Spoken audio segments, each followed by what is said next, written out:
Yeah, make a holiday video, have a few laughs. Yippee-ki-yay, Internet. I'm Kyle. Apparently, I'm here today to talk about one of my favorite holiday traditions, Die Hard. I know some of you might say, well, Die Hard's not a Christmas movie. And to you I say, why do you hate fun? Seriously, why do you hate fun? But for those of you who are still watching, I decided I'm going to talk about Die Hard, not the movies specifically. If you have not seen these films, then you should see these films, at least the first two, because they are both Christmas movies.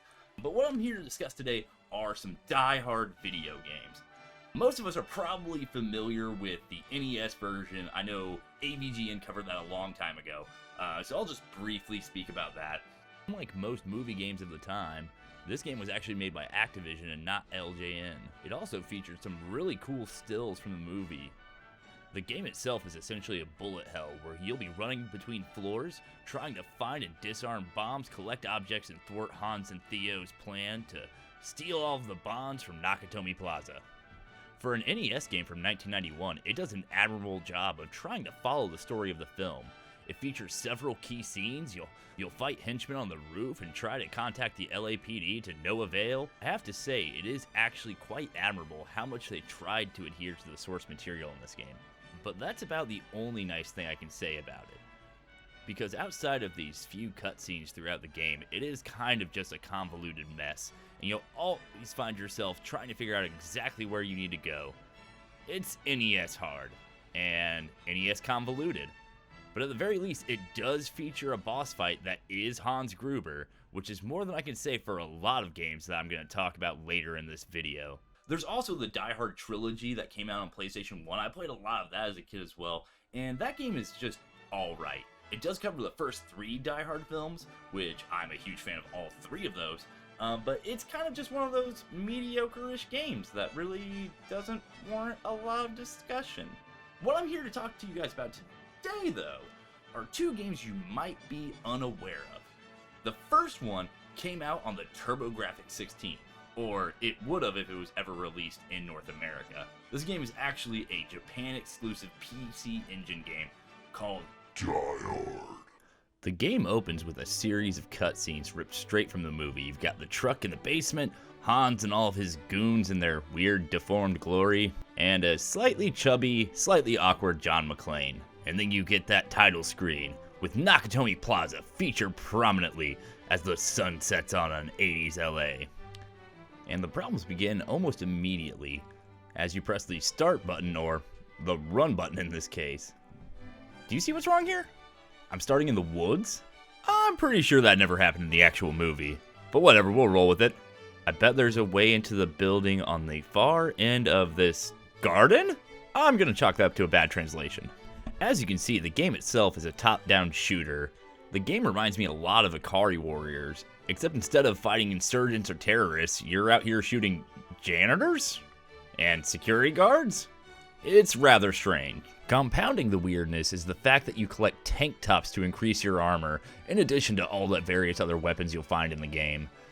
I don't know if they were trying to pay homage to the fact that John McClane's tank top gets weirder and dirtier as the movie progresses, or if they just couldn't think of anything else. So I beat stage 1 pretty easily. And stage 2 is just more of the same, except this time I'm knee-deep in some kind of weird swamp area. Basically, you just go through this labyrinth and keep shooting guys until you reach the end.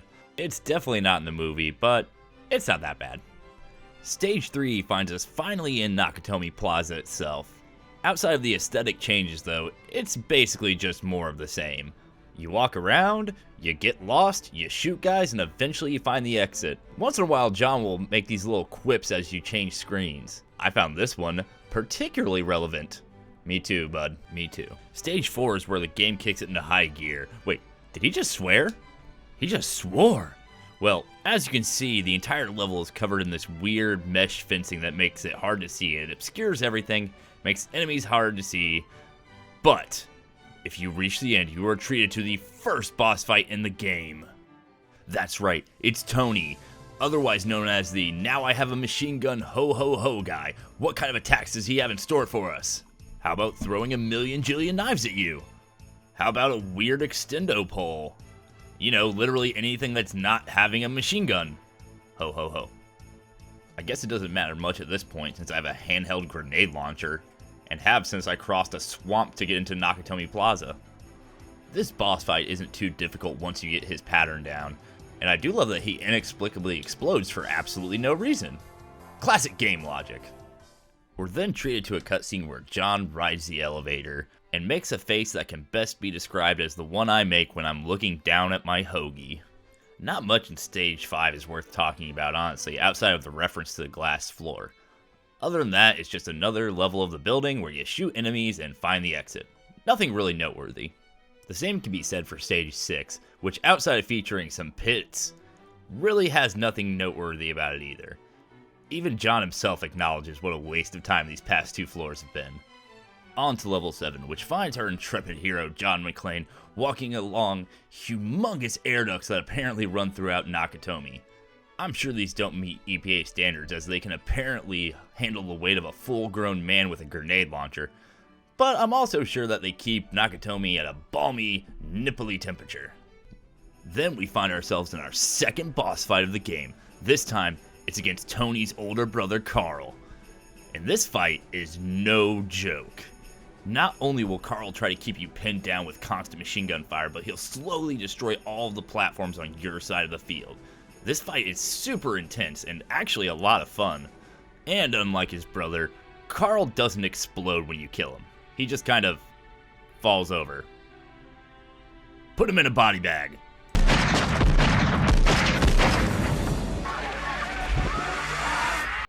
And with Carl taken out, we are treated to another cutscene where John lowers himself down the elevator shaft, and we finally get to the final part of this game. What could it be? A hostage situation on the 30th floor? Or how about a crazy water level with platforms? You remember that from the movie.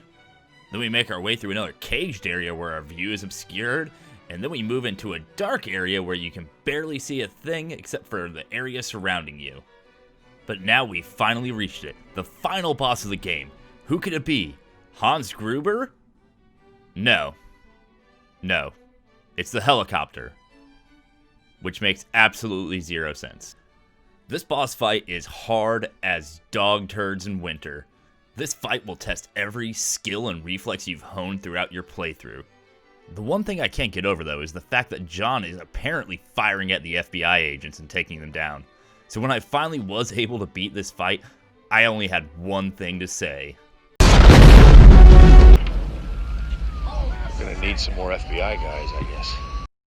And with that, we have beaten Die Hard on the PC Engine. We're treated to a couple more 16-bit cutscenes showing the top of Nakatomi Plaza exploding and John falling off. I just feel this is a weird place to end the game considering this is right before the climax of the film.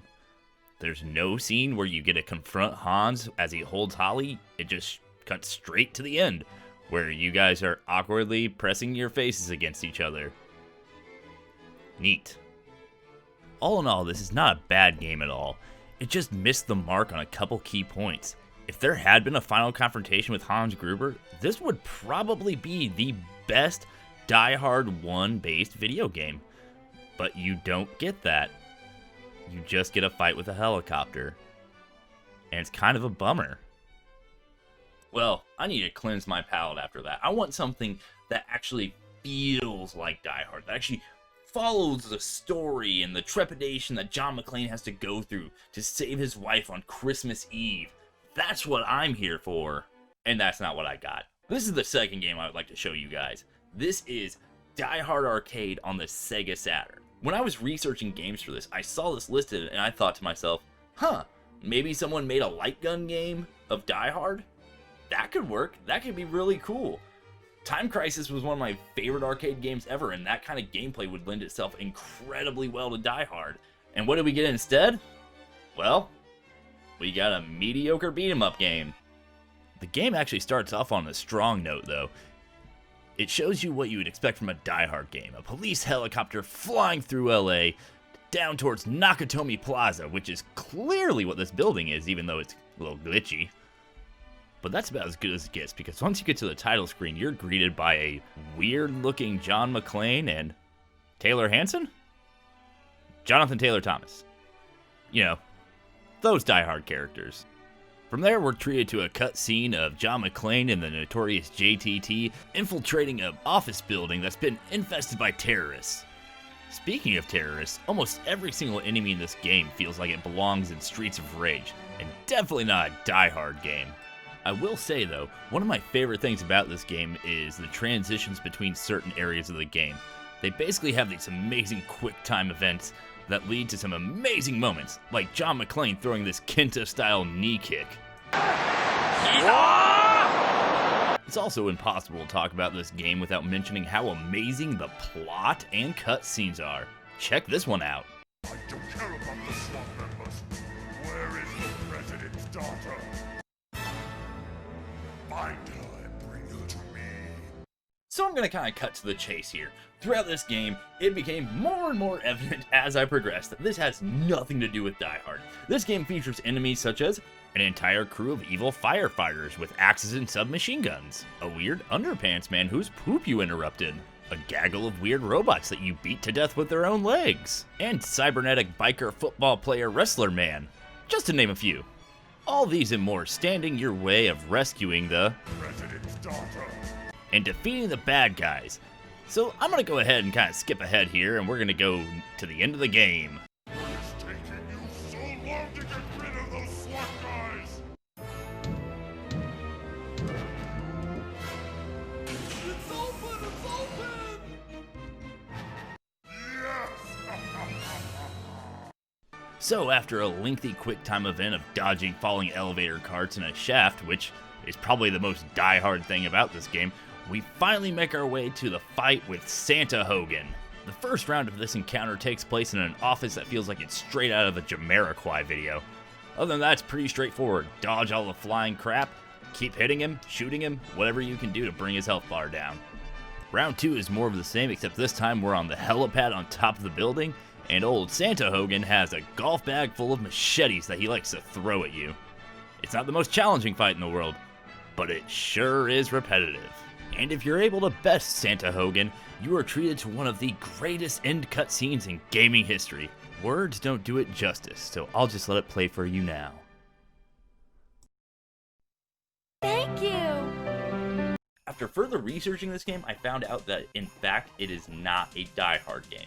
It was actually originally made for the Japanese market as a game called Dynamite Cop, and there was actually a sequel that did come out in North America. But for the initial release, they didn't think that the North American market would get it or like it without something slapped on it, so they just grabbed the only thing that they could think of, the absolute holiday classic, Die Hard.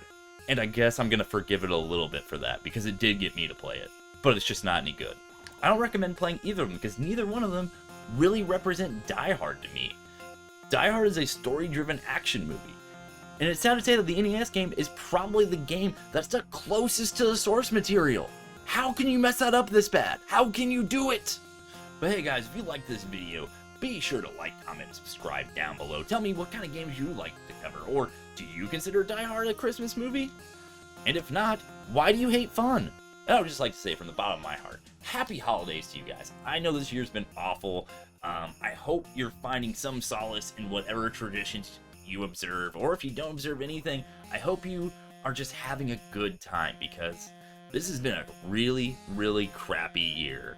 And I'm gonna do something that I know we all really, really want to do.